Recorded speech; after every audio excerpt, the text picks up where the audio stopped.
It's Martin, and I'm an alcoholic. Tradition 2. For our group purpose, there is but one ultimate authority, a loving God as he may express himself in our group conscience. Our leaders are but trusted servants, they do not govern. Where does AA get its direction? Who runs it? This too is a puzzler for every friend and newcomer. When told that our society has no president having authority to govern it, no treasurer who can compel the payment of any dues, no board of directors who can cast an erring member into outer darkness, when indeed no AA can give another a directive and enforce obedience, our friends gasp and exclaim, this simply can't be. There must be an angle somewhere. These practical folk then read tradition too, and learn that the sole authority in AA is a loving God as he may express himself in the group conscience. They dubiously ask an experienced AA member if this really works. The member, sane to all appearances, immediately answers, yes, it definitely does. The friends mutter that this looks vague, nebulous, pretty naive to them. Then they commence to watch us with speculative eyes, pick up a fragment of AA history, and soon have the solid facts.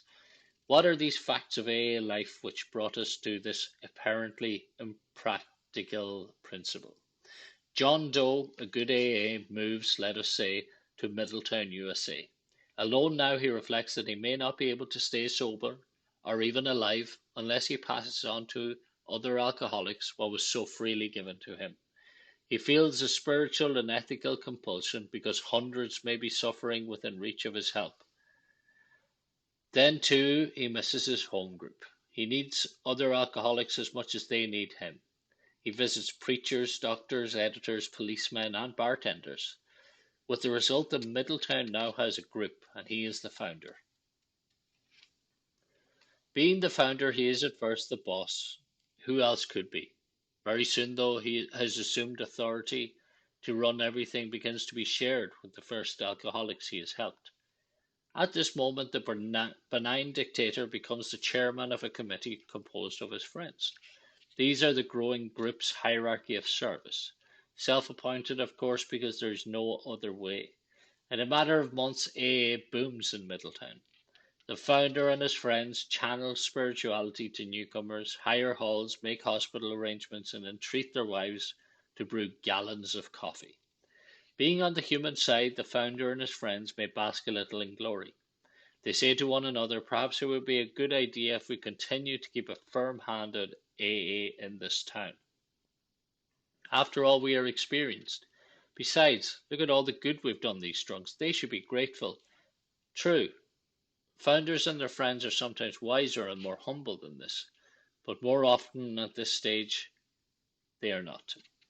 Growing pains now beset the group. Panhandlers panhandle, lonely hearts pine, problems descend like an avalanche. Still more important, murmurs are heard in the body politic, which swell into a loud cry. Do these old timers think they can run this group forever? Let's have an election. The founder and his friends are hurt and depressed. They rush from crisis to crisis and from member to member pleading, but it's no use. The revolution is on. The group conscience is about to take over. Now comes the election.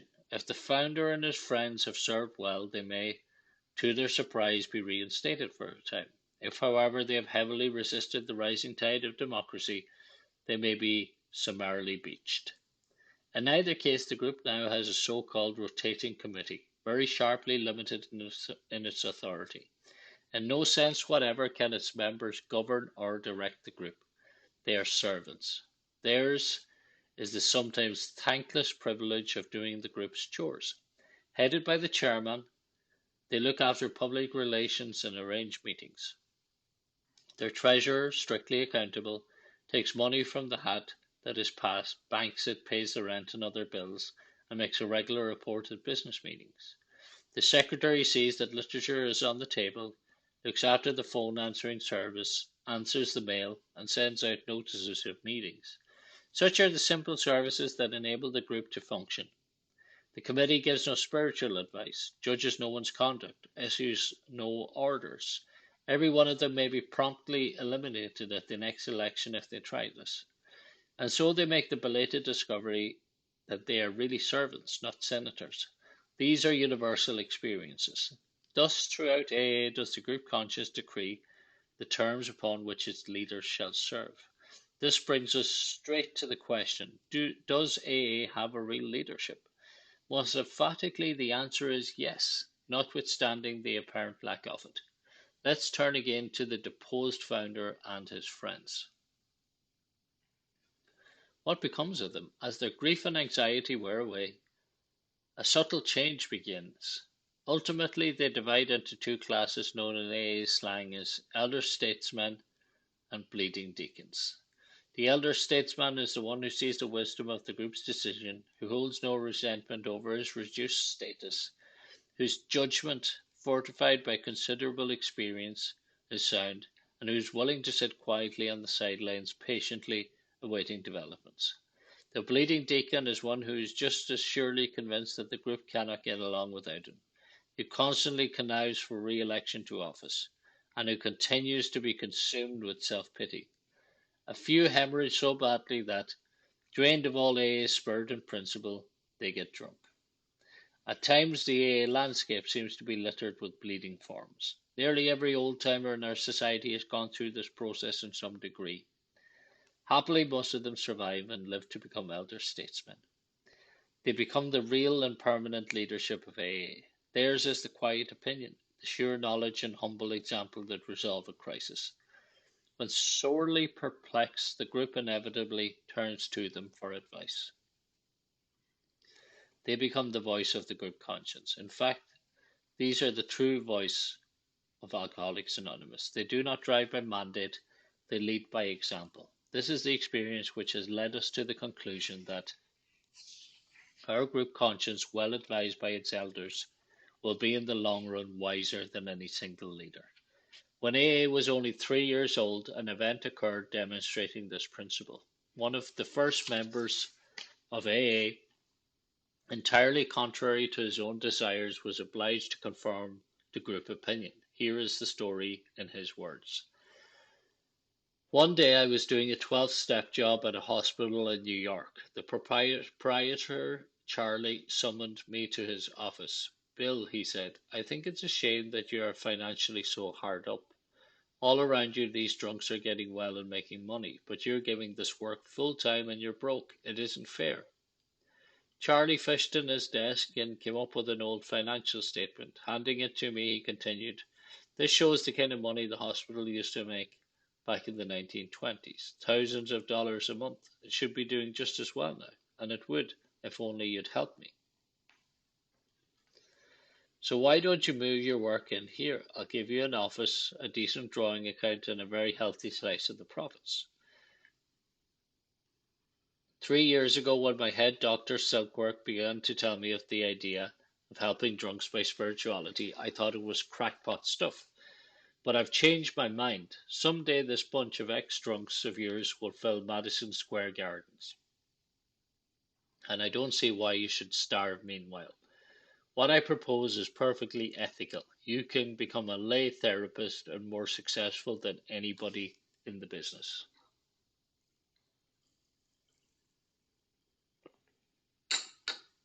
I was bowled over.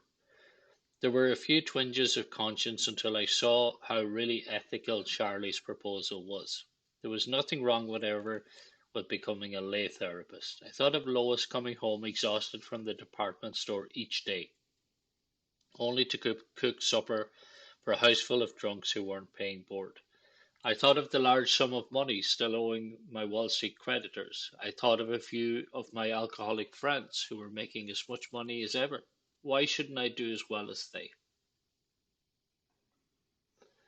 Although I asked Charlie for a little time to consider it, my own mind was about made up. Racing back to Brooklyn on the subway, I had a seeming flash of divine guidance. It was only a single sentence, but most convincing. In fact, it came right out of the Bible. A voice kept saying to me, the labourer is worthy of his hire. Arriving home, I found Lois cooking as usual, while three drunks looked hungrily on from the kitchen door. I drew her aside and told the glorious news. She looked interested, but not as excited as I thought she would be. it was meeting night. Although none of the alcoholics we boarded seemed to get sober, some others had. With their wives, they crowded into our downstairs parlour. At once I burst into the story of my opportunity. Never shall I forget their impassive faces and the steady gaze they focused upon me. With waning enthusiasm, my tale trailed off to the end. There was a long silence. Almost timidly, one of my friends began to speak. We know how hard up you are, Bill. It bothers us a lot. We've often wondered what we might do about it. But I think I speak for everyone here when I say that what you now propose bothers us an awful lot more. The speaker's voice grew more confident. Don't you realize, he went on, that you can never become a professional? As generous as Charlie has been to us, don't you see that we can't tie this thing up with this hospital or any other? You tell us that Charlie's proposal is ethical. Sure, it's ethical, but what we've got won't run on ethics only. It has to be better. Sure, Charlie's idea is good, but it isn't good enough. This is a matter of life and death, Bill, and nothing but the very best will do. Challengingly, my friends looked at me as their spokesman continued. Bill, haven't you often said right here in this meeting that sometimes the good is the enemy of the best? Well, this is a plain case of it. You can't do this thing to us. So spoke the group conscience. The group was right and I was wrong. The voice on the subway was not the voice of God. Here was the true voice welling up out of my friends. I listened, and thank God I obeyed. And that is tradition 2 of Alcoholics Anonymous. Thank you for listening.